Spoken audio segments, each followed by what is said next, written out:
በአዲስ ኪዳኗ ድንኳን ውስጥ በእውነተኛይቱ ድንኳን ውስጥ አገልጋይ ነው የተባለው ለዛ ነው። አሁን በአዲስ ኪዳን ያለችው እውነተኛይቱ ድንኳን ጌታ ማነው? ቤተክርስቲያን ናት።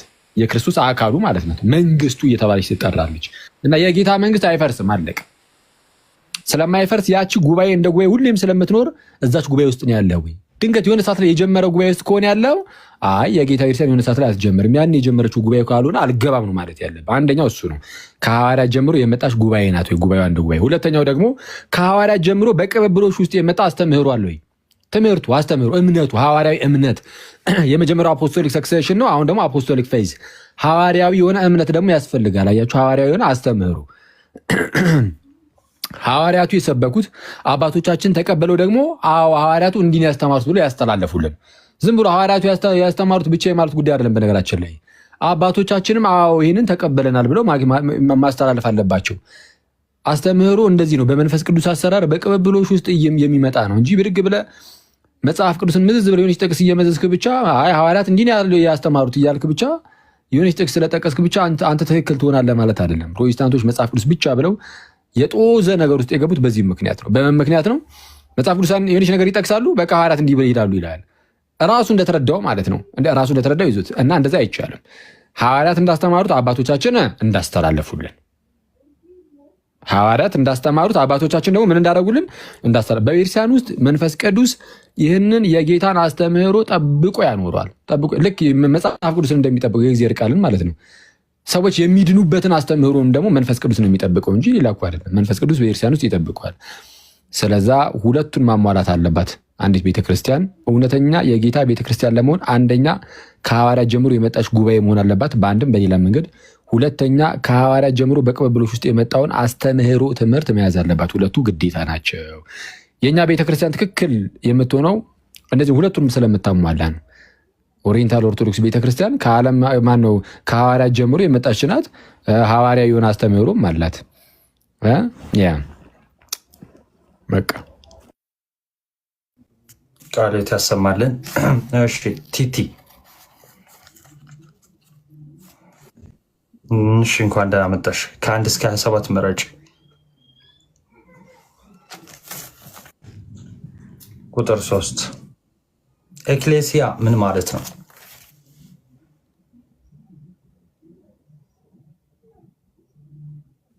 ክርስቲያን ይብራራ እስቲ።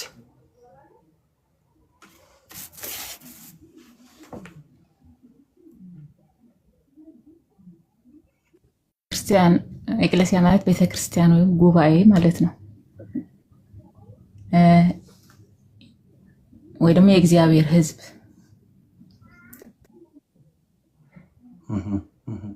እሺ ኦኬ።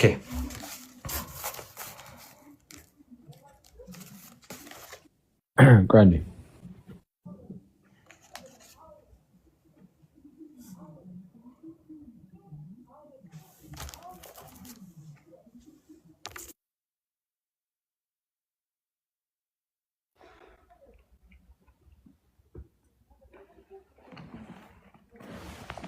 ኦኬ፣ ይቅርታ አድርጉልኝ። ኤክሌሲያ ማለት በቃ እንደተባለው ቤተክርስቲያን ማለት ነው። ቤተክርስቲያን ማለት ምን ማለት ነው ከተባለ ለአንድ ለተመረጠና ልዩ ለሆነ ዓላማ የተጠሩ ህዝቦች የነሱ ስብስብ ጉባኤ ማለት ነው። አስቀድሞ በአይሁዳውያን ዘንድ ህዝበ እስራኤሉ ያ ጉባኤው በሲና ተራራ ስር ተሰባስቦ የነበረው ያ ጉባኤ እሱ በሴፕቱዌንት በግሪክ ሰባ ሊቃናት መጽሐፍ ቅዱስ ላይ ኤክሌሲያ ተብሎ ተጠርቷል። ያ ማህበር ማለት ነው። በሐዲስ ኪዳን ደግሞ በጌታችን በክርስቶስ ኢየሱስ አምነው በጥምቀት ወደዚች ወደ ቤተክርስቲያን የተጨመሩ እሱ ያ ህብረቱ ማህበሩ እርሱ ኤክሌሲያ ይባላል። እና ለአንድ ዓላማ የተጠሩ ሰዎች ስብስብ እርሱ ኤክሌሲያ ቤተክርስቲያን ይባላል። እና ያ በአጭሩ ያው ቃሉ ከሆነ የተጠየቀው እንደዛ ነው። ያ ቃሉ ነው። ስለዚህ ለአንድ ዓላማ የተጠሩ ምን ተብሎ ይጠራሉ? ኤክሌሲያ ቤተክርስቲያን ተብሎ ይጠራሉ ማለት ነው። ጉባኤው ማለት ነው። እሺ ይሴ አለ። እሺ ጥራልኝ ቁጥር ከ1 እስከ 27 10 እሺ የቅዱሳንን ስንት ነው ያልከው? ጥያቄ ቁጥር 10 አይደለ አይደለ? 10 ያልከኛ። እሺ የቅዱሳንን ምልጃ ለመረዳት አስቀድመን ምን መረዳት አለብን? የቅዱሳንን ምልጃ ወይ ደግሞ ስለ ቅዱሳን ምልጃ ለመረዳት አስቀድመን ምን መረዳት አለብን? ነገረ ቤተክርስቲያንን ማለት ቅድስት የሆነችው ጉባኤ መረዳት አለብን። ቅድስት የሆነችውን ጉባኤ ሳንረዳ መተጋገዙ አንዱ ለአንዱ መጸለዩም የሚገባን አይመስለኝም ይመስለኛል። እሺ ቴንክ ዩ። ኦኬ የምትለው ነገር አለ? በቃ ይበቃል። በቂ። እሺ ሶምሶን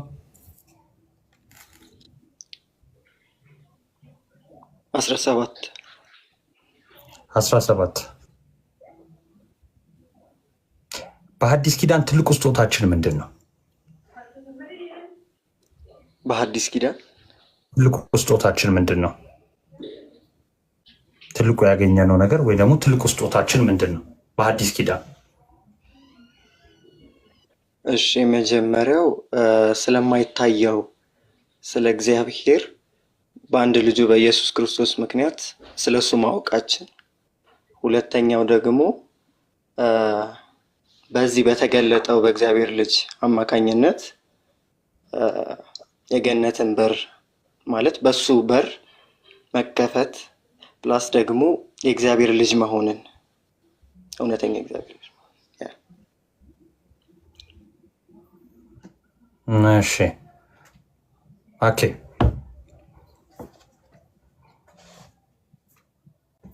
እሺ ትንሽ ጥያቄው ምናልባት አሻሚ ከሆነ አላቅም። እንግዲህ ያው ከምን አንጻር ተጠየቀ የሚለውን አላቅም። ግን በሐዲስ ኪዳን ትልቁ የተሰጠን ነገር የእግዚአብሔር ልጅ ኢየሱስ ነው። አንዴ ቆይ ይቅርታ።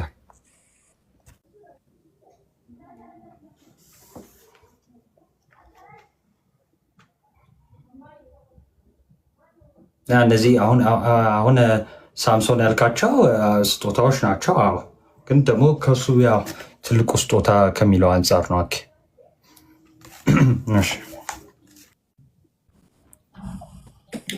አይ እነዚህ ስጦታዎች ናቸው። አዎ ትልቁ ስጦታችን ነው ከእግዚአብሔር ያገኘ ነው። ሳምሶንም የጠቀሰው ግን አንተ ካልከው አንጻር ነው ጥያቄ የወጣው። ትልቁ ሲባል ያው ሊወዳደር ሆኖ ከሁሉም ይበልጥ ማለት ነው። አዎ እንግዲህ እኮ ሁለቱ ተያያዥ ቢሆኑም በሐዲስ ኪዳን እግዚአብሔር ልጁ ኢየሱስን ብቸኛ ልጁን ለዓለም አሳልፎ ሰጥቷል እና የተሰጠን ነገር የእግዚአብሔር ልጅ ኢየሱስ ክርስቶስ ነው። ስለዚህ አሁን ክርስቶስ አለን። ክርስቶስ ካለን ደግሞ አብም አለን። ኢየሱስ ያለው አብ አለው፣ ልጁ ያለው አብ ደግሞ ይኖራል እና በሐዲስ ኪዳን ትልቁ ስጦታችን የአብ ልጅ የሆነው ጌታችን ኢየሱስ ነው እና በክርስቶስ በኩል ደግሞ ጸጋን ተቀበልን። በጌታችን በክርስቶስ ኢየሱስ በኩል በሆነው ቤዛነት እንዲያው በጸጋ ይድናሉ ይጸድቃሉ ተብሎ እንደተነገረ በጌታችን በክርስቶስ ኢየሱስ በኩል በተቀበልነው ጸጋ ድህነትን ደግሞ አገኘን። ይህ ሁሉ ነገር ስለ ድህነት ነው። ስለ ድህነት ሲባል እግዚአብሔር ልጁ ኢየሱስን ሰጥቷል ነው። ያ እንደዛ ያው እንግዲህ ጥያቄው ከዚያ ጻፉ ሁኔታው እንደዛ ማለት እንችላለን። ጀነራሊ ግን ያው ህይወት ተሰጥቶናል ማለት ይቻላል። እንግዲህ አሁን በክርስቶስ በኩል የገባውን ወደ ህይወታችን የገባውን ስጦታዎች መዘርዘር ካለብን ህይወት መጥቷል። ምንድነው በደንግዝግዝ ጨለማው ሲተረማመስ የነበረ ዓለም የብርሃን ፍንጣቂ ወጣለት ዘንድ ብርሃንን አየ። ብርሃን ክርስቶስ ኢየሱስ ነው። በብርሃኑ ብርሃንን አየንና በጌታችን በክርስቶስ ኢየሱስ ነው ብርሃንን የምናየውና ስለዚህ ወደ ብርሃን ወጣን። ይህ በጣም በዚህ ስንለው እንደዚህ ቀላል ይመስላል እንጂ በጨለማ ውስጥ መመላለስ በጣም አደገኛ ድንቁርና ነው። በነገራችን ላይ አደገኛ ድንቁርና፣ ፈጣሪን ትቶ እግዚአብሔርን ትቶ ለሰው እጅ ስራ እየሰገዱ የመኖር ህይወት ነበር ድሮ እኮ የነበረው። እግዚአብሔርን ረስቶ በቃ እግዚአብሔርን ማወቅ የለም ከሰው ዘንድ ጠፍቶ ነበረ እና ጌታችን ኢየሱስ ግን አበራልን። ይሄ ብሩህነት ይሉታል አባቶቻችን በጣም በተደጋጋሚ።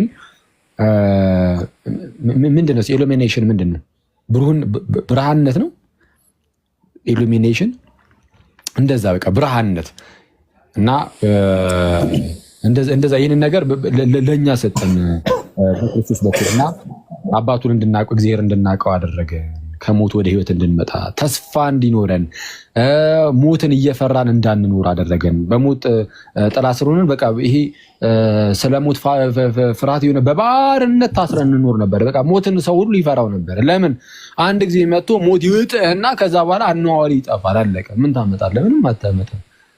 አሁን ግን ሞት ራስ ማነ ልትለው ትችላለህ። ሞት ወይ ማነ ከየት ነህ? ከጳውሎስ ጋር ሆነ ሞት ሞጊያ ወዴት ነው? ሲኦል ድል መንሳት ወዴት አለ ብለህ አሁን ልብህን ነፍተህ ነው መናገር የምትችለው። ከማን የተነሳ? እኔ ከክርስቶስ የተነሳ። እኔ በአዲስ ኪዳን የተሰጠ ስጦታ ነው። ስለዚህ አሁን ሞት አያስፈራህም ማለት ነው። ምክንያቱም ክርስቶስ ሞትን ድል አድርጎ ስለተነሳ፣ ኧረ እኔም ከሞት እነሳለሁ። ክርስቶስ እንደ በኩር ሆኖ መጀመሪያ ተነስቷል። የሁላችንም ደግሞ በየተራ ይደርሳል።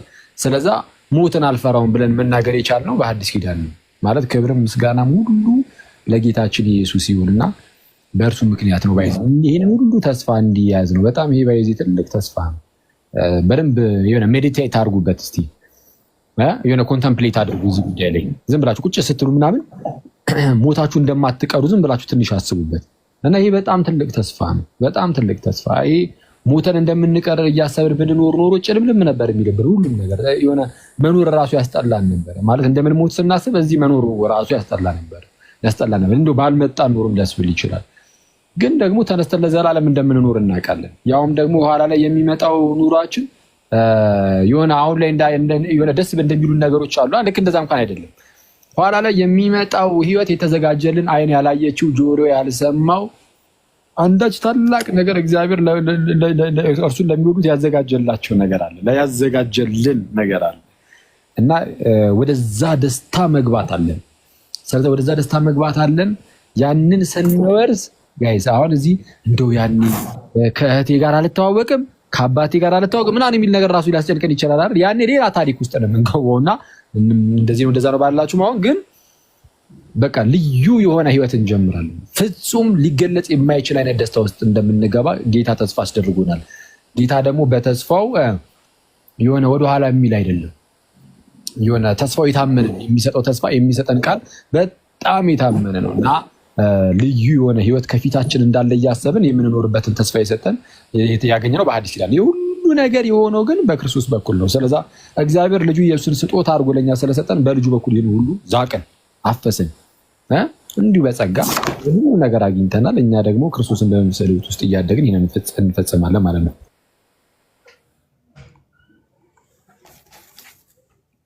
ቃላት ያሰማለን።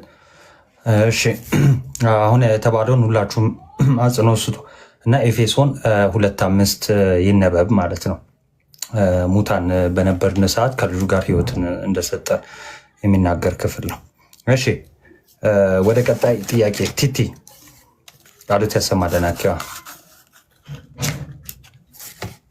ቁጥር 12 ጥያቄ ምረጭ። ጥያቄ ቁጥር 12 እሺ ዝሩው ቃልና አካላዊ ቃል ሲባል ምንድን ነው? አብራሪ። ዝሩው ቃልና አካላዊ ቃል ሲባል ምንድን ነው?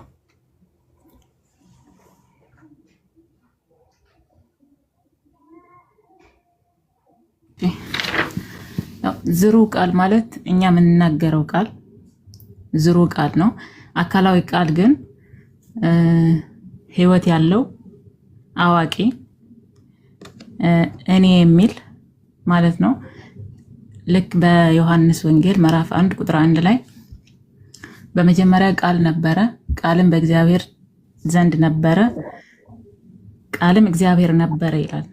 ቃልም እግዚአብሔር ነበረ ነው የሚለው። የኛ ቃል የምንናገረው ቃል እገሌ ነው ተብሎ መነገር አይችልም። የእግዚአብሔር ቃል ግን ቃልም እግዚአብሔር ነበረ ይላል። ያ ቃል አካላዊ ስለሆነ እግዚአብሔር ነው። በቂ ከሆነ እሺ በቂ ነው። ኦኬ ምትለዋለህ? ቆንጆ ነው፣ በጣም ቆንጆ። በቃ እንትን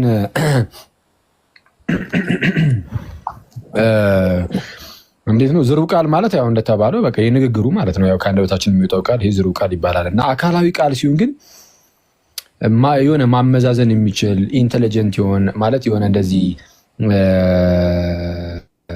እውቀት ያለው እውቀት ኖሮት የሚያመዛዝን የሆነ ነገርን መርጦ ይህን እንዳድርግ ይህን አላድርግ የሚል ህይወት ደግሞ ያለው እንደዛ ማለት ነው። ይህን ሁሉ ነገር የሚያሟላ እሱ አካላዊ ቃል ጌታችን ኢየሱስ ነው። ጌታችን ኢየሱስ እንደምታውቁት ስጋ ከመሆኑ በፊት የእግዚአብሔር ቃል እንደመሆኑ ብቻ ነበር የሚኖረው ያለ ስጋ ማለት ነው። እና ያኔም የእግዚአብሔር ቃል ሲባል ቃል የሚለው ቃል ዝም ብሎ እንደው ዝርው ቃል ብላችሁ እንዳታስቡት ነው። ምንድነው? በቃ አካላዊ የሆነ ቃል ነው። እውቀት አለው፣ ህይወት አለው። ስለዚህም ዝሩ ሳይሆን የሆነ በራሱ ህይወትም ያለው ህይወትንም ጭራሽ የሚሰጥም ጭምር ነው። እና ልዩነቱ እሱ ነው። ፕላስ ደግሞ አሁን ቅድም የተናገረችው ነገር አለ ቲቲ ዮሐንስ ወንጌል ምዕራፍ 1 ላይ በመጀመሪያ ቃል ነበር፣ ቃልም በእግዚአብሔር ዘንድ ነበር ይልና ቃልም እግዚአብሔር ነበር ይላል። ይህ ቃል ዝሩ ቢሆን ኖሮ ለምሳሌ የሰው ቃል እኔ ለምሳሌ የተናገርኩት ለምሳሌ ናታንም ብል አሁን ለምሳሌ ናታንም የሚለው ቃል ይሄ ከአንደበት ይወጣው ማለት ነው። ሰው ነው እንዴ? አይደለም። ምክንያቱም ዘረው ነው። የእግዚአብሔር ቃል ግን እግዚአብሔር ተብሏል። ስለዛ ዘረው አይደለም፣ አካላዊ ነው። ኦኬ። የሚኖር ህይወት ያለው ህይወትን የሚሰጥ ጭራሽ እንደውም ፕላስ ደግሞ እውቀት ያለው እንደዛ ነው። እና ያውም አምላክ የተባለ ማለት ነው። እንደዛ ነው። ጥሩ ነው። እሺ፣ ቃል ያሰማል። እሺ፣ ቁጥር ምረጥልኝ። ጥያቄ ቁጥር 20 ጥያቄ ቁጥር 20 በብሉይ ኪዳን የናሱ እባብ ለአዲስ ኪዳን ምሳሌነቱ ለማን ነው እና እንዴት ነው? ለክርስቶስ ኢየሱስ ሲሆን ያኔ የሞቱ ጊዜ ማለት እስራኤላውያን አይ ቲንክ በበሽታ መሰለኝ የሞቱ ጊዜ የናሱን እባብ ለሙሴ እግዚአብሔር የናሱን እባብ በፊታቸው እንትን እንዲሰቅል አዘዘውና እግዚአብሔር ከዛ ሙሴ ሰቀለ። ከዛ ህዝቡም ተፈወሱ። በአዲስ ኪዳን ጌታችን ኢየሱስ በመስቀል ተሰቀለና እሱን ያዩና በእርሱ ያመኑ ደግሞ ይድናሉ ማለት ነው። ከዛ በወንጌልም እንደተናገረው ሙሴ በምድረ በዳ እባብን እንደሰቀለ የሰው ልጅም እንዲሁ ይሰቀል ዘንድ ግድ ነው። አይ ቲንክ እንደዛ ብሏል ያስባለሁ። እሺ ጎበዝ። የናሱን እባብ ምን ሲያደርጉ ነበር የሚድኑት? ጊዜ አይ ቴንክ ዩ። እሺ አኪዋ ምን የምትለዋለህ? ዮሐንስ 1:14 ላይ ማን ነው? ዮሐንስ ወንጌል ምዕራፍ 3 ቁጥር 14 ላይ ያለውንም ጠቅሶታል እንደሰማችሁ። በምድረ በዳ ህዝቡ አንጎራጎረና በእባብ ተነደፈ ህዝቡ እና ሊሞቱ ነው። እና ሙሴ ወደ እግዚአብሔር ጮኸ። ከዛ በኋላ የናስ እባብ እንዲሰቅል አደረገውና ከዛ በኋላ የናስ እባቡን ይሰቅልና የናስ እባቡን የሚያይ ሁሉ ይድናል ከዛ ከእባቡ መርዝ ማለት ነው።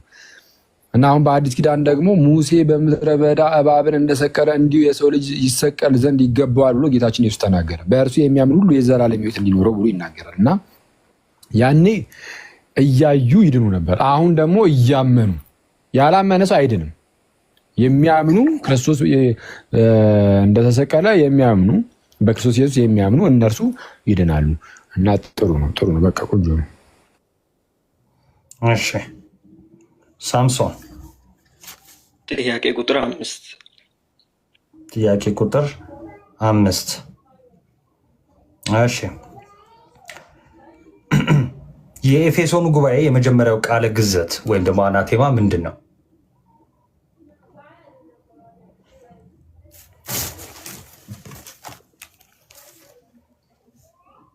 አለ ሳምሶን አላውቀውም ይላል። እሺ እዚህ ብዙ ተማምረነዋል። ቆይ እስኪ አንዴ ኪዩ ኮመንት አብሪ አኬ ከመመለሱ በፊት የኤፌሶኑ የመጀመሪያው ቃለ ግዘት ወይ ደግሞ አናቴማ ምንድን ነው? ከ12ቱ ማለት ነው። ኮመንት አንዴ ኪ ይቅርታ ፍታለው ነው አንዴ። እሺ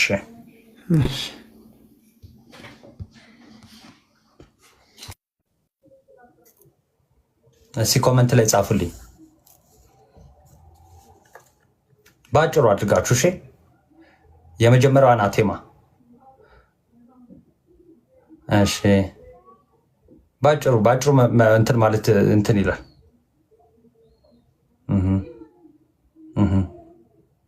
ሁለት ባህሪ፣ ንስጥሮስ፣ አሪዮስ የማን ያልነው? የኤፌሶኑ። እሺ የኤፌሶኑ አናቴማውን ዘ12 አናቴማን ስናይ የመጀመሪያው ሁለት ባህሪ። እሺ መንፈስ ቅዱስ ከአብ ይሰርጻል። እሺ አሁን እነዚህ ያነበብኳቸውን መልስ መንፈስ ቅዱስ ከአብ ይሰርጻል፣ ሁለት ባህሪ ምናምን ያላችሁ ስሙ። ኦኬ እሺ መልስ አሪዮስ ምናምን ያላችሁ በጣም ያን ያህል በጣም ብትሸመድዱት በቃላችሁ ብትይዙት ቆንጆ ነው፣ ግን መነበብ አለበት። 12ቱም አናቴማዎች መነበብ አለባቸው። ወልድ ፍጡር የሚል እሺ። ኤኒዌይስ ኦኬ ቀጥል ወደ መልሱ።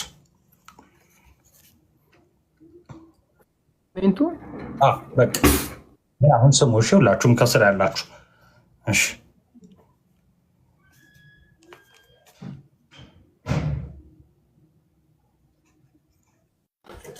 እሺ የመጀመሪያው አናቴማ በቃ እንትን የኤፌሶኑ ጉባኤ 12ቱ ቃለ ግዘት ወይም አናቴማዎች ምን ማለት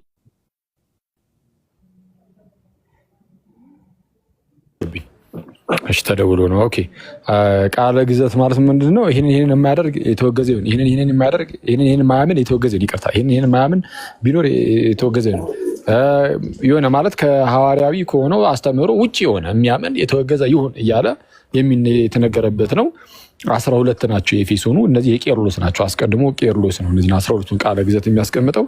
ከዛን እነሱ በኤፌሶን ጉባኤ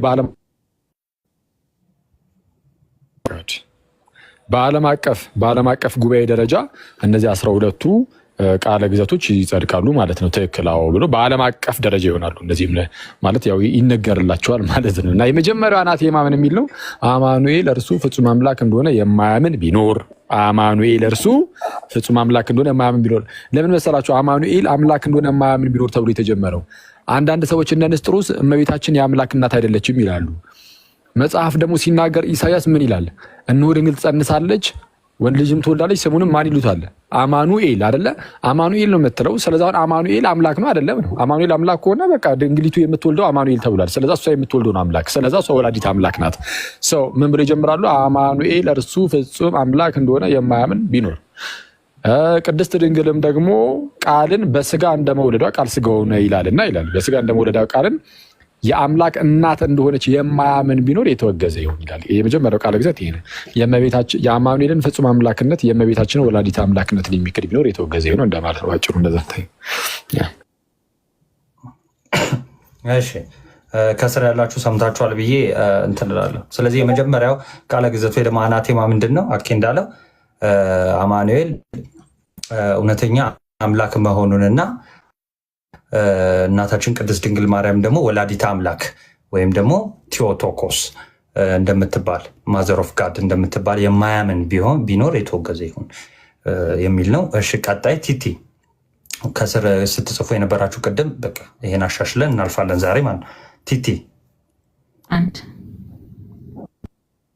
ቁጥር 1 ስለ ክርስቶስ ስናወራ ቅድመ ስጋዌ ከምን እንነሳለን?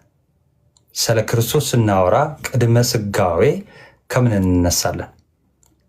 የምንነሳው ከምንድን ነው? ወይም ደግሞ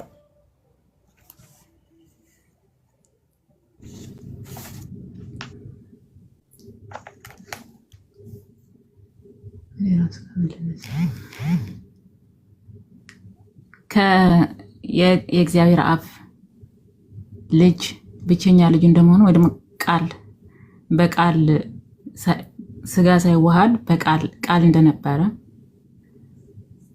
ከእግዚአብሔር አብ ጋር እንደነበረ እግዚአብሔር እንደሆነ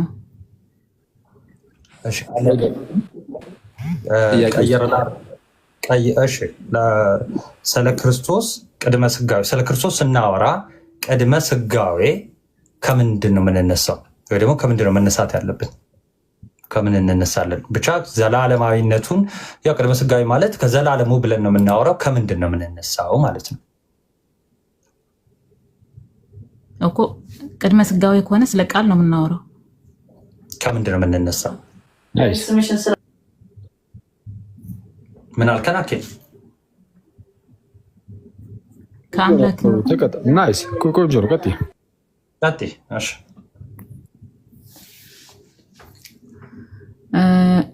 ጌታችን ኢየሱስ ክርስቶስ መጀመሪያ ቃል ነበረ፣ ያ ቃልም በእግዚአብሔር ዘንድ ነበረ።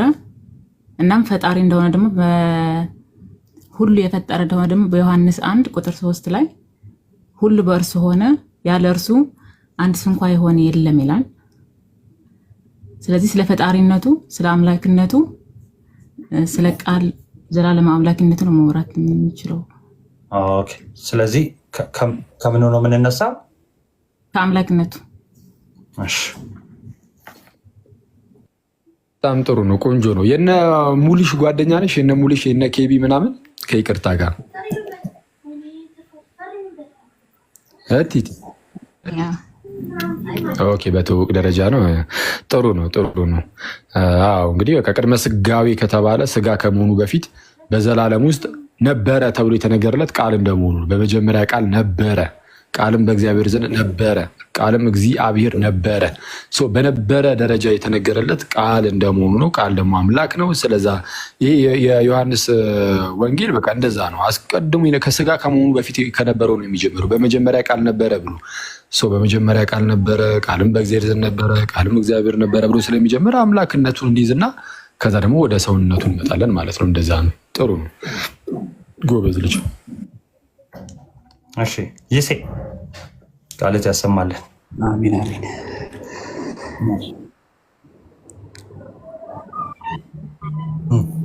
ቁጥር ጥራል 19 ተብሎ 19 ዓለም አቀፍ ጉባኤያት ምን ማለት ነው? ዓለም አቀፍ ጉባኤያት ማለት ከዓለም አቀፍ የተውጣጡ ከዓለም አቀፋዊቷ ቤተክርስቲያን የተውጣጡ ከተለያየ ሀገራት የተውጣጡ ሊቃውንት፣ ጳጳሳት እንዲሁም ሌሎች ዲያቆናትም ሊሆኑ ይችላሉ። እነሱ ተሰብስበው የሆነ ነገር ወይም የሆነ ምንፍቅና ወይ ደግሞ የተለየ አስተምሮ በሚኖርበት ጊዜ ተሰብስበው በአንድ ቦታ ተሰብስበው በዓለም አቀፍ ደረጃ የተላለፈውን ሐዋርያዊ ትምህርት ምንድነው የሚባለው የሚያጸድቁበት ሳይሆን ያው የነበረውን የሚያጎሉበት የሚያስተምሩበት እና ምንፍቅናውን የሚመክቱበት ነው ብዬ አስባለሁ። እሺ ቴንክ ዩ። አኬ የምትለው ካለ ሚዩት እያነሳ። እሺ ሶምሶን ቁጥር 21 ቁጥር 21 እሺ በመንፈስ ቅዱስና በእግዚአብሔር ወልድ ላይ የአምላክነት ጥያቄ የተመለሰበት ጉባኤያት። አንዴ ጥያቄውን ድገምል። እሺ በመንፈስ ቅዱስ እና በወልድ ላይ በእግዚአብሔር ወልድ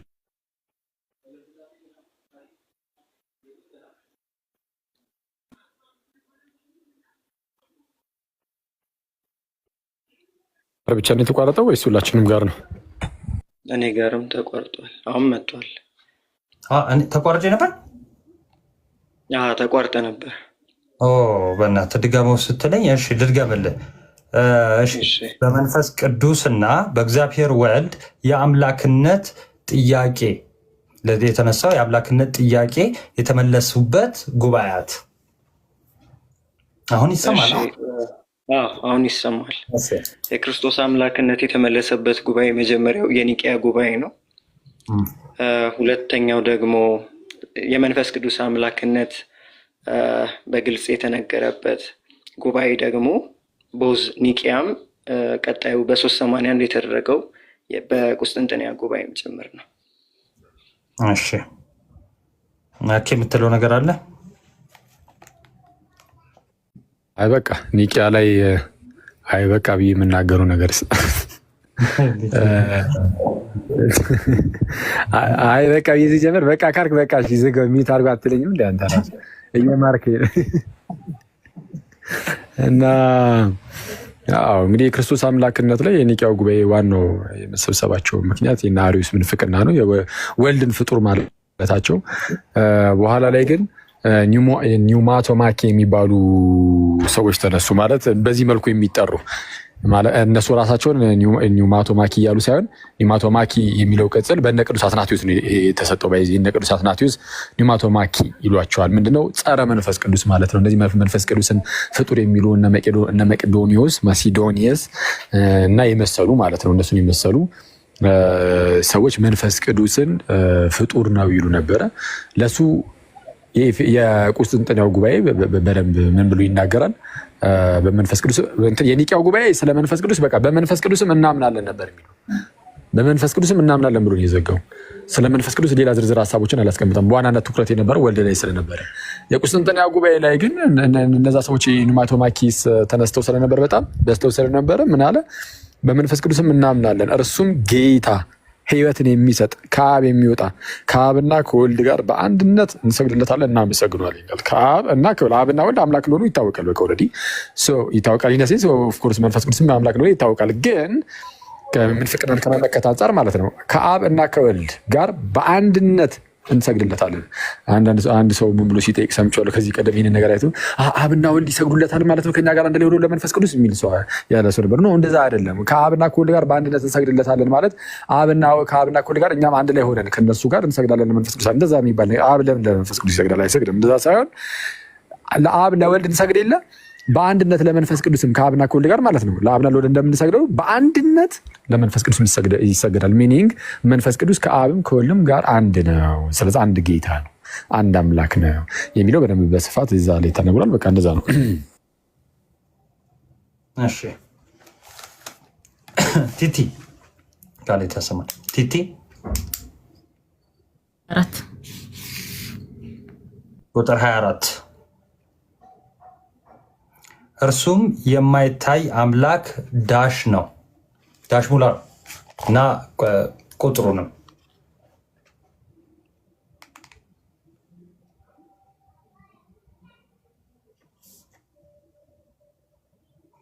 አለዋ አለ። እርሱ የማይታይ አምላክ ብለህ ዳሽ ነው። አሁን ዳሽ አለ። ይህን ሁሉ መቆየትሽ እራሱ በጣም ከቲቲ አይጠበቅም ስላለ ሲቀለር እያሰብኩ ነው። ጥያቄ ልቀይር እያሰብኩ ነው። ቀየረባት። ግን ምን ነበር ያልሽው? አምላክ ምሳሌ ነው። ስንት ላይ ነው ያለው? በታች ላሉት ማለት ነው። እሺ ችግር የለውም። ጥያቄ በራሴ ስልጣን ነው የምቀይረው። እሺ በራሴ ስልጣን ነው የምቀይረው። ቁጥር ላስጠራሽ ወይስ እንደዚሁ? የቱ ይሻልሻል? ምርጭ። እሺ ልዩ አካልና ልዩ መለኮት የሚለው ንግግር ኦርቶዶክሳዊ ነው ወይስ አይደለም? ሚውታንሽ የተለየ አካል የሚለው ኦርቶዶክሳዊ ነው። ልዩ መለኮት የሚባል ግን ኦርቶዶክሳዊ አይደለም። ማለት የተለየ አካል ማለት እንችላለን። በምስጢረ ሥላሴ ላይ የተለየ መለኮት ግን የለም፣ አንድ መለኮት ነው። እሺ እነዚህ ልጆች በጣም ነው ደስ የሚሉት። አሁን ክርስቶስ በሚያውቀው አላውቃትም ቲቲ የምትባሏን ግን አሉ የሆነ ሙሉሽ ምናምን ኬቢን እንኳን ታውቃታለች። ሙሉሽ እዛው ቴሌግራም ላይ ብቻ ነው ያለችው እና በጣም በቃ ጎበዞች ናቸው፣ ያስታውቃሉ እና ደስ ይላል። እንደዚህ ቶሎ መለየቷ ራሱ ማለት ነው። ልዩ አካል ልዩ መለኮት የሚባል ነገር አለ ስትል ግራ ሊያጋባ ይችላል፣ ግን ስለምታውቁ አስተምሩን ወዲያው ነው ጭንቅላቷ ክሊክ የሚያደርገው እና ጥሩ ነው። በጣም ደስ ይላል። አካል ላይ ልዩ አካል አለ። ሌላ አጽናኝ ይልክላችኋል ሲባል ለምሳሌ መንፈስ ቅዱስን ከአካል አንጻር ነው ሌላ የሚባለው። ለአካል ሌላ ልዩ ተብሎ ሊነገር ይችላል። ለመለኮት ግን ለመለኮት ግን ልዩ መለኮት ወይም ሌላ መለኮት የሚባል ነገር የለም። ምክንያቱም ያለው መለኮት ስንት ስለሆነ በቃ አንድ ብቻ መለኮት ስለሆነ አካል ሶስት አካል ነው። አንዱ አካል እንኳን አንዱን አካል አይደለም። ስለዛ ልዩ አካል ሌላ አካል ተብሎ ነገር ይችላል። መለኮት ላይ ግን አንድ መለኮት ብቻ ስላለ ልዩ መለኮት ምናምን የሚባል ወይም ሌላ መለኮት የሚባል የለም። በቃ መለኮት አንድ ነው፣ አምላክ አንድ ነው። ሌላ አምላክ የሚባል የለም። ያ እሺ፣ እንዳይዘረግፋችሁ ላውራ እንዳይጥላም ሆስት ዝም ሲል ቤቱን እየተጠቀማችሁበት ይመስለዋል። ለዛ ነው። አይ በቃ ይሄን ያህል ካወራ ይበቃል። ቀጥል። እሺ እሺ። ይሴ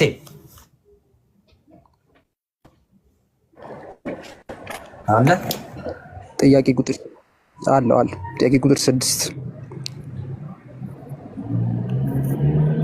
እሺ ዝም ብለህ አዳምጥ። ጥያቄ ቁጥር 6 አንድ ውህድ ባህሪ ስንል ልብ በል። አንድ ውህድ ባህሪ ስንል ተዋህዶ በምንና በምን መካከል ነው? አንድ ውህድ ባህሪ ሲባል በመለኮትና በስጋ መሀል ነው። ግን አንድ ነው። አንድ ማለት አንድ ባህሪ ነው። አንድ ውህድ ነው። ግን ያ ባህሪው የተዋህደው ባህሪ የመለኮትም የስጋም የቃልም የስጋም የመለኮትም የሰውም ባህሪ ነው። ግን አንድ ባህሪ ነው። ወይም አንድ ነው። አንድ እንደሚባለው አንድ ባህሪ ነው። ሁለት ባህሪ ሁለት አካል አይደለም። አንድ ባህሪ ነው። ግን ያ ባህሪው የመለኮትም የስጋም ባህሪ ነው። ማውራት ይጠበቅብኛል። ስለዚህ ተዋህዶ በምንና በምን መካከል ነው የሆነው? በተዋህዶ በስጋና በቃልና በስጋ መካከል እንደዛ መካከል እንደዛ ይመስለኛል። በስጋና በቃል እሺ ኦኬ። ተዋህዶ በስጋና በቃል መካከል ነው። እሺ ያው እንግዲህ ውህደት እንደዛ ነው። ቃል ስጋ ሆነ ነው። ይሄ ነው ውህደት። ቃል ስጋ ሆነ ነው። ቃል ስጋን የራሱ ያደረገበት ስጋን ከራሱ ጋር ያዋሃደበት ምስጢር ነው። ቃል ከስጋ ጋር የተዋሃደው ባህሪ ነው። የስጋን ባህሪ ይነሳና ይዋሃዳል ማለት ነው። እና በአጭሩ እንደዛ ነው። ሂዱ ቀጥሉ። የዚህ ጫጫታ ስላለ ቀጥል። እሺ ሳምሶን ጥያቄ ቁጥር 23 እሺ ቆይ አንድ ከማንበብ በፊት እናቱ በዚህ ሁሉም በጣም እዚህ ጋር የሚጠየቁ ልጆች ሁሉ በጣም ጎበዞች ናቸው። ክርስቶስ በሚያውቀው ማለት ነው። በጣም ጎበዞች፣ በጣም ደስ የሚሉ የሆነ የለም በጣም ደስታን እራሱ ይፈጥራል ውስጥ ክርስቶስን እንደዚህ እንትን ሲሉ ማለት ነው። ቅድም ቲቲን እንደዛ ያልኳት ሌላ እኔ ጓደኞች ስላሉኝ ነው። እዛ ሙሉሽ የምትባል ጓደኛ አለችኝ እና እሷ ተዘብ ላይ ነው እና እሷን ለይቶ ጎበዝ አላት እንትሉ ደግሞ እንጂ ማለት ሁላችሁም የምትገርሙ ክርስቶስን በጣም ደስ ይላል። ጌታ በነገር ሁሉ ደግሞ ይርዳችሁ። ቀጠል ቁጥር 23 እሺ ቁጥር 23 ማንም እንዳይመካ ከስራ አይደለም የሚለውን ጥቅስ አብራራ። አክቹዋሊ ጥቅሱን ላነብልህ እችላለሁ። ኤፌሶን 2:9 ላይ የሚገኘውን ላነብልህና እሱን እንትን ትለዋለህ። ቆይ ላነብልህ። ሰማላ አለዋ። እሺ ማንም እንዳይመካ ከስራ አይደለም። ኤፌሶን 2:9 ሰው ጥቅሱ ነው ማብራራው። ማንም እንዳይመካ ከስራ አይደለም የምትለው ማንም እንዳይመካ ከስራ አይደለም ምን ማለት ነው? እሺ እንግዲህ ያው ይሄ ጥቅስ የሚናገረው ማለት ከቁጥር 8 እስከ 10 ስንመለከት ራሱ ነገረ ድነትን ነው የሚያነሳው እና ኦርቶዶክሳዊ ነገረ ድነት በሶስት ይከፈላል። የመጀመሪያው ድነናል የሚል ነው። ሁለተኛው እየዳነን ነው የሚል ነው። ሶስተኛው ደግሞ እንድናለን ብለን የምንናገረው ነው ማለት ነው። ሰው የመጀመሪያው ድነናል ስንል ከምንድን ዳን ነው የሚለውን ግዴታ ማንሳት ይኖርብናል ማለት ነው። ሰው አስቀድመን ያው ብዙ ላለማንዛዛት ጀስት አዳም የእግዚአብሔርን ትእዛዝ አፈረሰ። ከዛም በኋላም ውድቀት መጣበት ማለት ነው። ባህሪው ሟቲ የሆነ ሰው ከዚህ ሟቲነቱ ለመውጣት በጣም ቢታገልም በብሉይ ኪዳን እንደምንመለከተው በጣም ብዙ ለኃጢአት ስርየት የሚቀርቡ መስዋዕቶች ነበሩ፣ ማለት በስራ ብቻ ማለት ነው። እና እነዛ የቀረቡ ቢሆንም ግን ልክ ቅዱስ ጳውሎስ ዕብራውያን ምዕራፍ 10 ላይ እንደሚናገረው ሰውን ከኃጢአቱ ሊያጥቡት አልተቻላቸውም። እናም በዚህ ምክንያት የእግዚአብሔር ልጅ ኢየሱስ ክርስቶስ መምጣት ነበረበትና በሱ ጸጋ ብቻ ዳንን ማለት ነው። ልክ ቁጥር 8 ላይ ምንድነው ጸጋው በእምነት አድኗቸዋልና ይህም ከእናንተ አይደለም፣ ማንም እንዳይመካ ከስራ አይደለም ብሎ የሚናገረው ሰው የኢየሱስ ክርስቶስ መገለጥ ለእኛ ጸጋችን ነው። እናም በእርሱ ሰው መሆንና መሰቀል በእሱ ቤዛነት እኛ ድነናል። ስለዚህም በጸጋው እንጂ በስራችን አይደለም። ሰው ከዚህ አንጻር ይበቃል። እሺ፣ እግዚአብሔር አክብረህ። አኬ የምትለው አለ? እሺ፣ ቲቲ ልክ ነኝ? ቲቲ ናት። እሺ፣ ቁጥር 16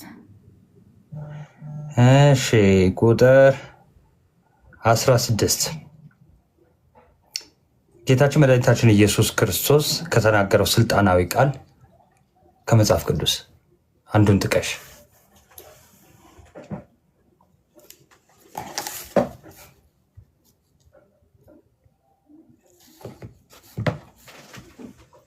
ሚውታንሽ ቲቲ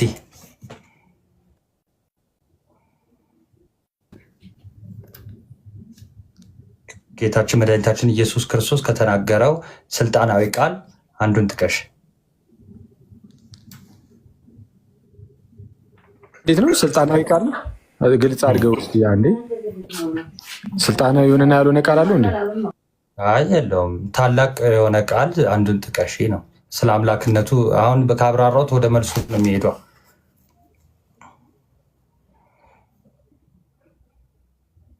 ጥያቄው ገብቶሻል አይደል? ቆይ ኦኬ፣ ቲቲ ገብቶሻል? አራለኝ ደስ ይለኛል። እሺ፣ ጌታችን መድኃኒታችን ኢየሱስ ክርስቶስ ስለ ስልጣኑ ከተናገረው ቃል አንዱን ጥቀሽሽ።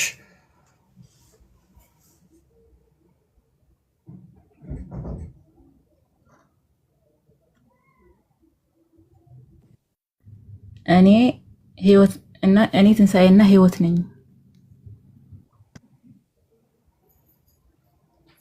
እኔ ህይወትና ትንሣኤ ነኝ። እሺ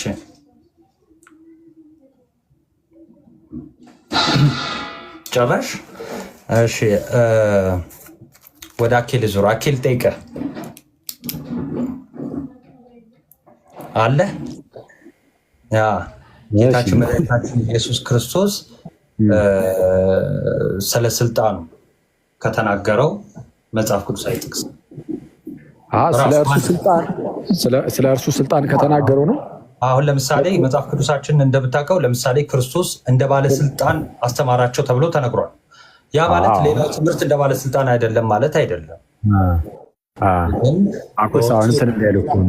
አሻሚ እንደ ባለስልጣን ያስተምራቸው ነበር የሚል አለ። ለምሳሌ በዚህ በማቴዎስ ወንጌል ምዕራፍ 7 የመጨረሻው ቁጥሮች ላይ ምዕራፍ 5 ምዕራፍ 6 ምዕራፍ 7 የተራራው ስብከት ነው እንደሚታወቀው የማቴዎስ ወንጌል እና እዛ ተራራ ላይ ሁሉ ይሰብክና ከዛ በኋላ እንደ ባለስልጣን ያስተምራቸው ነበር ይላል። ሌላ ክፍል ላይም አለ አክቹዋሊ እና የተራራው ስብከት እንዲህ የሚያደርጉ ብፁዓን ናቸው፣ እንዲህ የሚያደርጉ ብፁዓን ናቸው ብሎ የተናገረው ፕላስ ደግሞ ለቀድሞ እንዲህ አታደርጉ ተብሏል፣ እኔ ግን እላችኋለሁ እያለ በስልጣን የተናገራቸው ንግግሮች አሉ። አሁን ስለ ራሱ ስልጣን ከሆነ ስልጣን ሁሉ በሰማይም በምድርም ተሰጠኝ እያለ ለምሳሌ በማቴዎስ ወንጌል ምዕራፍ 28 ቁጥር 18 ላይም ተናግሯል። በዮሐንስ ወንጌል ምዕራፍ 5 ቁጥር 17 ጀምሮም አባቴ እስከዛሬ ይሰራል እኔም ደግሞ እሰራለሁ፣ አብ የሚያደርገውን ሁሉ ወልድ ደግሞ ያንን እንደዚህ ያደርጋል እያለ እንደዚህ እና መሰል ነገሮችን ተናግሯል። ግን ስልጣናዊ ቃል የምትለው አሁን ትንሽ እንትን የሚል መስሎኝ ነው። ኤኒዌይስ ጥሩ እሺ፣ ያው እናንተ ናችሁ እንትን የምትሉት። እሺ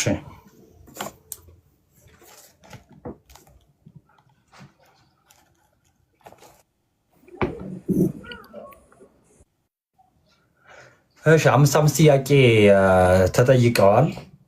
ኪዩ ግን አንዳንድ ጥያቄ በጨምርላቸው ደስ ይለኛል፣ በራሴ ምርጫ ማለት ነው። አላችሁ? ተጠይቀዋል። ነጥብ ለመያዝ እንዲመቸን አለው። ናትዬ ይሰማሉ? መንገድ ላይ ድራይቭ እያደረኩ ስለሆነ ነው። እሺ ለመለያ ነው? አዎ በቃ እንደዛ ማድረግ ይቻላል። ያው ከ6 ሰው ነበረ በውድድሩ ላይ መሳተፍ የነበረበት። 3ቶቹ ዲስኳሊፋይድ ስለሆኑ ነው፣ ያው መጠየቅ ስላልፈለጉ ነው ማለት ውድድሩ ላይ መሳተፍ አልፈለጉም። አሁን ከ3ቱ ደግሞ ከዚህ በፊት እንዳደረግነው 6 ሰው ነበር የምንመርጠው። ከነዚህ ደግሞ ከ3ቱ 1 ሰው ነው የሚወጣው። ውጤታቸው አንተ ጋር ስላለ መለያ ጥያቄ ይዘጋጅና ቀጥል መስሎኝ። እሺ ይሴ ዮሐንስ ወንጌል ምዕራፍ 1 ላይ በመጀመሪያ ቃል ነበር ተብሎ የተጻፈው ለምንድን ነው? ምክንያቱም ቀጠል አድርጎ ሁሉም በእርሱ ሆነ ይላልና በመጀመሪያ ቃል ነበር ማለቱ ምንድነው? የሆነ ከጊዜ በኋላ የመጣ ወይም ደግሞ ምንድነው መጀመሪያ የሌለው መሆኑን ለማመልከት ነው። መጀመሪያ ቃል ነበር፣ ስለዚህ የነበረ ነው እንጂ የሆነ ታይም ላይ የመጣ አይደለም። ለዛ ነው ቀጠል አድርጎ ቁጥር 3 ላይ ሁሉም በእርሱ ሆነ ይላል። ስለዚህ ከዛ በኋላ ተፈጥሮ ሊሆን ይችላል ሌሎች ነገር በእርሱ የሆኑ ወይም ከጊዜ በኋላ የመጡ ናቸው። እንዲሁም ደግሞ ቀጠል አድርጎ ቃልም ስጋ ሆነ ይላል። ቃልም ስጋ የሆነው ከሆነ ከጊዜ በኋላ ነው፣ ላይክ ከእመቤታችን ሲወለድ ምናምን እና የእሱን በመጀመሪያ ቃል ነበረ የሚለው ቨርስ የሚያመለክተው እንትን ይሄ እንደሚባለው ቅድመ ዓለም የነበረ ላይክ የሆነ ገደብ የሌለው መሆኑን ለማመልከት ነው።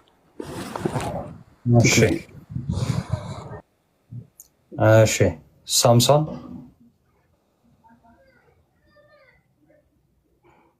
አለ ቀጥል። እሺ በራሴ ስለሆነ ልምረጥና ልጠይቅ።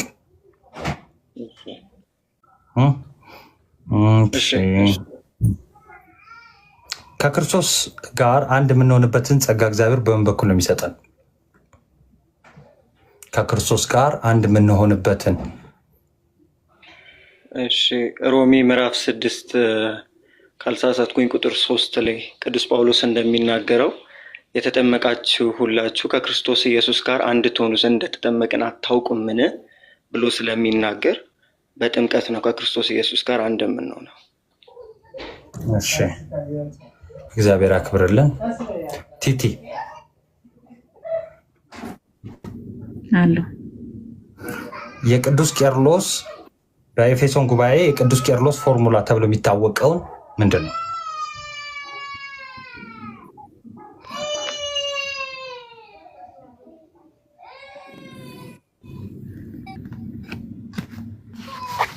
የቅዱስ ቄርሎስ ፎርሙላ የሚያፌስት ምናምን ነው።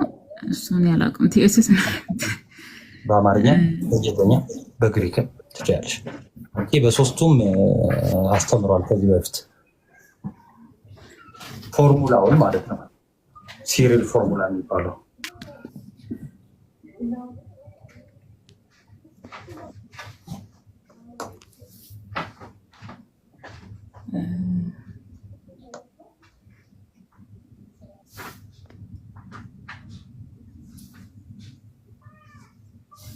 ይቅርታ ሊመጣልኝ አልቻለም። ኦኬ ምን ነበር?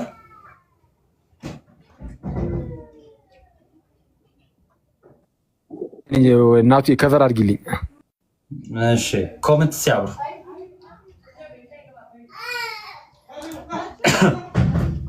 ኮመንት ይብራናቱ። በቃ ጨርሻለሁ እኔ።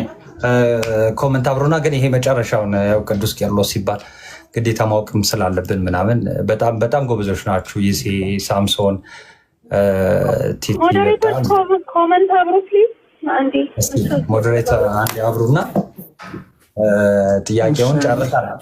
እንደውም እኔ ለመለያ ብዬ አንዳንድ ጥያቄ ጠይቄያለሁ። የመጨረሻው ጥያቄ ግን ሲሪል ፎርሙላ ምንድን ነው? ሲሪል ፎርሙላ ምንድን ነው?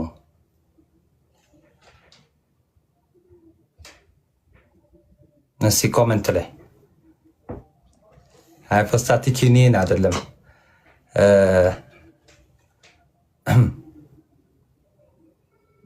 አይደለም። በጣም በጣም ጎበዞች ናቸው። በእውነት እግዚአብሔር ያበርታችሁ ደግሞ። እሺ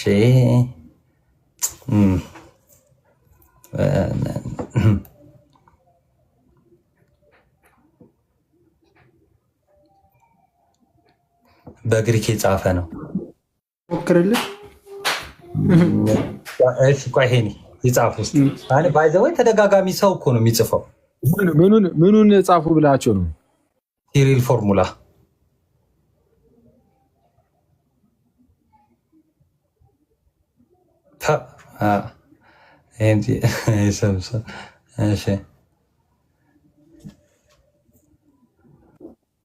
ቢጠፋብኝስ በጌታ ስም ሚያፌስስ ቱቴኡ ሎጉስ ሳርኮሜኔ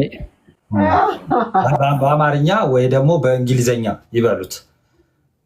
ከተቻለማ በጣም በአማርኛ በቃ በአማርኛ የጻፈ በቃ ሽልማት አለው። ይኸው የመጀመሪያ የጻፈ ሰው እኔ ነኝ አስገብቼ የምሸልመው በአማርኛ። ይሄ ግድ ነው ባይዘወይ። ይሄ ፎርሙላችን እኛ የቅዱስ ቄርሎስ ተማሪዎች ነን እና ያ ማለት ያው የቤተ ክርስቲያንን የገለጠው ግን በሲሪል ፎርሙላ ተብሎ ነው የሚታወቀው እና ቤተ ክርስቲያናችን በቃ በደንብ አሁን የአፌሳይት ክሪስቶሎጂ አይደለም የምንቀበለው። እሺ አኬ በአማርኛ ትችለዋለህ? አሪ በቃ ምን ማን እኔ መልሰዋ ምን በቃ ሽልማታችሁ አመለጣችሁ ነቅ እና አረመ ቤቴን አላወኩም ነበር። አረ ችግር የለውም እኔን አዳንከኝ። የስልኩ ቃል አንድ ባህሪ ሚያ ፌሲስ ማለት ሚያ ማለት አንድ ማለት ነው እና ፎሲስ ማለት ደግሞ ፌሲስ ወይ ደግሞ ፎሲስ ማለት ደግሞ ባህሪ ማለት ነው። አንድ ባህሪ የማ የስግው ቃል አንድ ባህሪ የሚል ነው። ይሄ የቅዱስ ቄርሎስ ፎርሙላ ይባላል። የቤተክርስቲያናችን አስተምህሮ ነው። በቃ የኛ አሁን እኛ ስንጠየቅ ምንድን ነው የምንለው? በቃ ይሄንን የስግው ቃል አንድ ባህሪ አማኞች እኛ አሁን ሰለሚያ ፌሳይት ስንጠይቅ በቃ ይሄ እዚህ ላይ ነው የሚመሰረተው ማለት ነው ትምህርታችን ማለት ነው። የነገረ ክርስቶስ አስተምሯችን በዮሐንስ ወንጌል ምዕራፍ 1:14 ካልተሳሳትኩ ቃልም ስጋ ሆነ በሚለው ይጀምርና ከዛ በኋላ በዚህ ይህንን ሲሪል ፎርሙላ ይዘን በደንብ እንትን እንላለን መሰለኝ። አይ ቲንክ አፎሚያ አይደለ ቲቱ መሰለኝ ግን ለአፎሚያ ቴክስት ሲያደርግላት አኬ ስላየው በውስጥ ማጣራት የሚኖርብኝ ነገሮች ይኖራል። በግሪክ ስላችሁ ደግሞ በእንግሊዝኛ በግሪክ ማለት ነው። ይሄ ፕሮናውንሱን ከጻፋችሁ ይበቃል ማለት ነው። ሚያፎሲስ ቱቴኡ ሎጎ ሳሳርኮሜኔ እንደሞ አበላሸ እንዳልባል እና ስለነበረን ቆይታ በጣም እግዚአብሔር ያክብርልን። በጣም ጎበዞች ናችሁ። ይህኒ ሳላስሞክር አይደለም እኔማ እንደዚሁ ትሸልመኝ እኮ ብዬ ነው። ግን ይህንን ቃል ራሱ አኬ እኮ ብዙ ጊዜ ሲለው ሰማ ነበርና ለመያዝ ሞክሬ በቃ አልሆነልኝም። ግሪክኛውን ማለት ነው ሳርኮሜ ምናምን እዚ ላይ በጣም ከባድ ወርድ ነው ወርዱ። እንትን አድርጌ እንደዛ ከሆነ የኔም ፕሮፋይል ይሄን ንካው። የኔም ፕሮፋይል ንኩትና ምንድነው የሚያመጣላቸው? የኔ ስትነኩት ቆይ ስትነኩት የኔ ፕሮፋይል እንትን አለ ባዮ አለው። ባዮ ላይ አስቀምጨዋለሁ ፕሮናውንሱ ካላጠፋሁት አለ ፕሮናውንሱን ማለት ነው። ሚያፌሳይት ቴዎሎጎስ ሳርኮሜ ምናምን ይላል። እሷን እንያዝ። አክቹዋሊ ግዴታ በእንትን ግዴታ በግሪክ መያዝ አለባችሁ። አይ በግሪክ ግዴታ ብትይዙ ቆንጆ ነው ይሁን። ቅዱስ ቄርሎስ የተጠቀመበትን ብትይዙ ቆንጆ ነው። ግን ደግሞ በእንግሊዝኛም ብትይዙ ሰየው፣ በአማርኛም ብትይዙ ግድ ነው። ቢያንስ በአማርኛ በቃ የስግው ቃል አንድ ባህሪ የሚል ነው። እግዚአብሔር ያክብርልን። ጎበዞች ናችሁ በጣም